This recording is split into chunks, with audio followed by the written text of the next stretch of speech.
नमस्कार मंडळी, मनपसंत कॉर्नरमध्ये आपलं स्वागत आहे.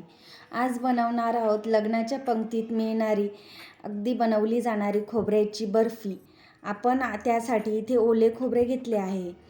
त्याच्या पाठीचा काळा भाग काढला तरी चालतो, परंतु मी इथे काढत नाही आहे, तसंच कट करून घेत आहे. आपण नारळ किसून घेतलं तरी चालेल, परंतु झटपट म्हटल्यावर आपण ते कापूनच घेणार आहोत. त्यासाठी सर्व खोबरं असं कापून घेतलेलं आहे आणि ते सर्व काप मिक्सरच्या भांड्यामध्ये दळून घ्यायचे. इथे मी 2 बॅचमध्ये ते दळणार आहे. फार जास्त बारीक करण्याची आवश्यकता नाही, प्रमाणातच दळायचं आहे. पॅन आणि सगळं हे खोबऱ्याचा किस आहे अशा पद्धतीने दळून घ्यायचं आहे. किसण्यासाठी जास्त टाईम लागतो, म्हणून ही झटपट अशी रेसिपी. त्यासाठी हे सगळं भांड्यामध्ये काढून घेतलं आहे. 1 चमचा तूप टाकून घ्यायचं आहे आणि पॅनमध्ये सर्व किसलेलं खोबरं टाकून घ्यायचं आहे दळलेलं आणि व्यवस्थित परतवून घ्यायचं आहे. खोबऱ्याचा किस कोरडा झाला की तो तिथपर्यंत परतवायचा आहे आणि त्यामध्ये 2 चम्मच दुधावरची मलाई टाकायची आहे. मलाई टाकून घेतल्यावर पुन्हा एकजीव करून घ्यायचं आहे. इथे 2 वाटी खोबऱ्याचा किस होता, त्यासाठी मी 1 वाटी साखर वापरली. गूळ वापरला तरीही चालेल आणि साखर आपल्या प्रमाणात टाकली तरीही चालेल. कमी जास्त केलं तरी प्रमाण योग्यच ठरतं.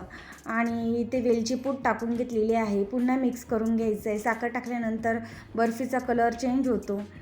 तसंच मिल्क पावडर टाकायची. मिल्क पावडर देखील ऑप्शनल आहे. आपण मिल्क पावडरच्या ऐवजी 2 चमचे भाजलेला रवाही टाकू शकतो. सगळं एकजीव करून घ्यायचं आहे.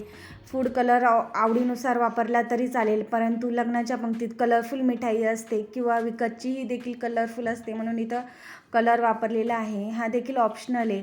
कलर टाकून घ्यायचा आहे आणि छान मिक्स करून घ्यायचं आहे. सर्व एकजीव करून घेतल्यावर ताटाला तूप लावून घ्यायचं आहे आणि ताटाला तूप लावल्यानंतर मिश्रण एकजीव होतं आहे की नाही, त्याचा गोळा बनतो आहे की नाही तो एकदा बघून घ्यायचा आणि आपलं रेडी आहे.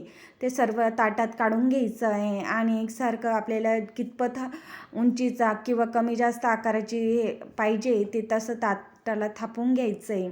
आणि सगळं मिश्रण थापून घेतल्यावर ड्रायफ्रूट्स आवडीनुसार लावून घेऊ शकतो आपण आणि 15 मिनटं फ्रीझरमध्ये ठेवून घ्यायचं आहे. फ्रीझर किंवा रूम टेम्परेचरला अर्धा तास ठेवायचं आहे आणि नंतरच कट करायचं आहे, म्हणजे व्यवस्थित कट होतं.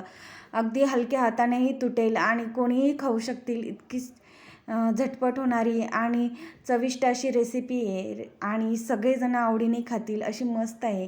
कुठल्याही सणावाराला आपण सहज बनवू शकतो अगदी झटपट पद्धतीने.